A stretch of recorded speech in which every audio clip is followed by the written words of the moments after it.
people, this is Ghana Sem TV Zone and I am your host, Mr. Sem.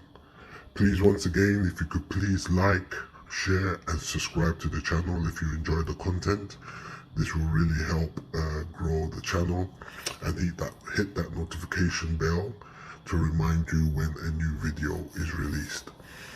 Now, this is a follow-up to the video I posted, my last video I posted, in relation to the pastor or prophet Solomon Ofori, who at the beginning of this week shot his wife 7 times and killed her, murdered her in cold blood in front of her workplace. It has become big news all over the place, especially in the Ghanaian community, because this is an act that is rarely seen within our community. Such a violent act is not common, especially within the Ghanaian community. But I also think that it really touched a lot of people's hearts and shocked a lot of people at the same time, because of the victim involved. This was a young woman who was 27 years old. She was young, just beginning her journey of life. But unfortunately, she got married to a egotistical, self-centered individual who ended up abusing her, and who, upon realizing that this is not the kind of life she wanted to live, decided to leave and divorce him. And because of his egotistical, psychopathic nature, he decided that if I can't have you, then no one can have you. And for all the years that this pastor had been preaching, it did not occur to him one time, or he was not reminded once, of the messages that he had been preaching over the years of forgiveness and love and things of that nature. It all seemed to fly out the window. But what I want to share as a brief update is a connection that was very unusual when I found out about it. I found out that in the lead up to Prophet Solomon Ofori shooting his wife and murdering her, that he was in communication on a daily basis up until the day before the murder with a reggae artist. He's one of the biggest reggae artists actually out there, by the name of Mr. Vegas. Mr. Vegas is a, dancehall superstar, and he has been in the music business for going on 20 years. And it was shocking and surprising to me that Mr. Vegas and this pastor were friends. He actually referred to him as my friend. He said it in the patois language. He said, "This is my brethren this." And that's how he said it. He said, "This is my brethren this." And he spoke with Slyvester Ofori every single day until the day before he killed his wife. And he said the day that he didn't speak with him was the day that he killed the wife. And the crux of the conversation between him and Slyvester Ofori was that, listen, don't carry out what you intend to do. So apparently this Slyvester Ofori had been sharing his intent to possibly wanting to murder the wife, and Mr. Vegas was telling him passionately not to do it. It's not worth it. You know, there are other ways in which you can resolve the issue that you are facing. He didn't go into detail as to what Slyvester Ofori's concern or complaint was, or the reason why he wanted to kill his wife, but he alluded to the fact that because the wife had left.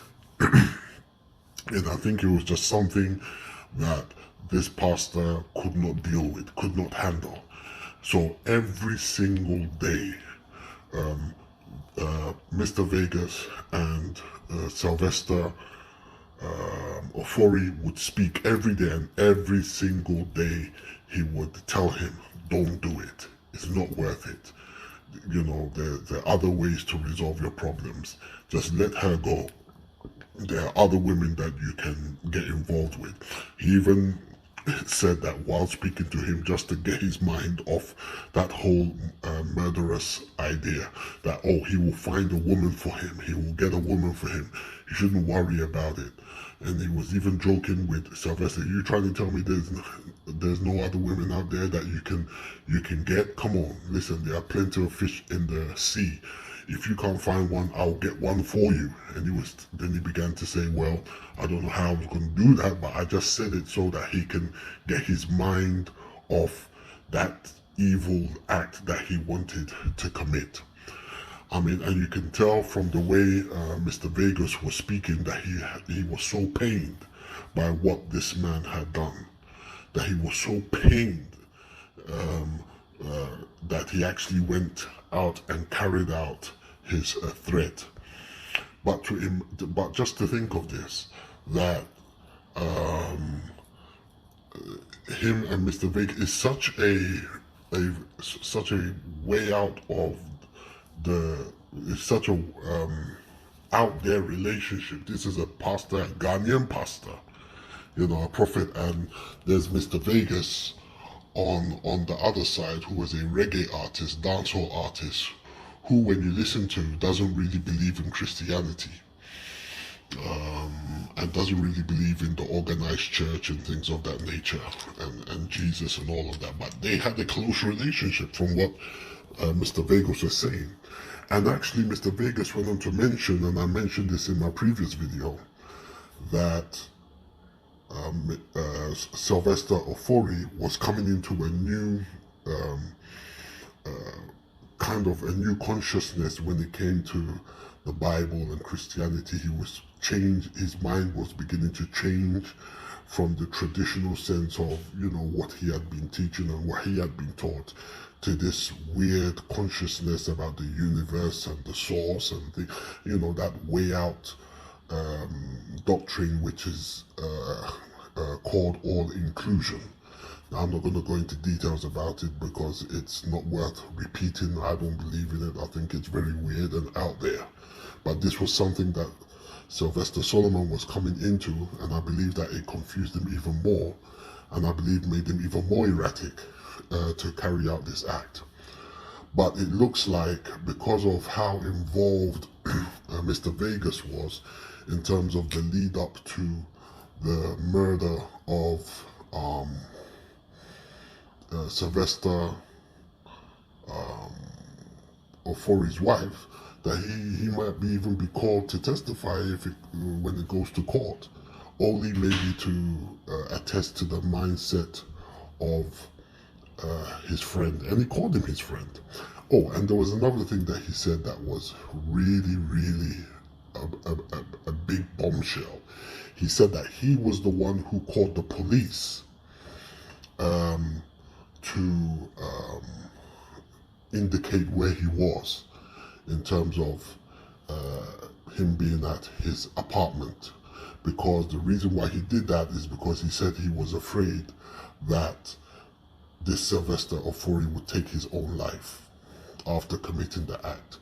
So he battled with the idea, should I call the police? Because in his mind, he knows also some of the activities that have gone on over the previous couple of weeks in relation to police relationships with minority communities, and he thought that if he involved them in this particular situation, maybe the outcome wouldn't be so good on behalf of Solomon Ofori. But he also thought and weighed that if I do not call, he also might take his own life, and he didn't want him to take his own life.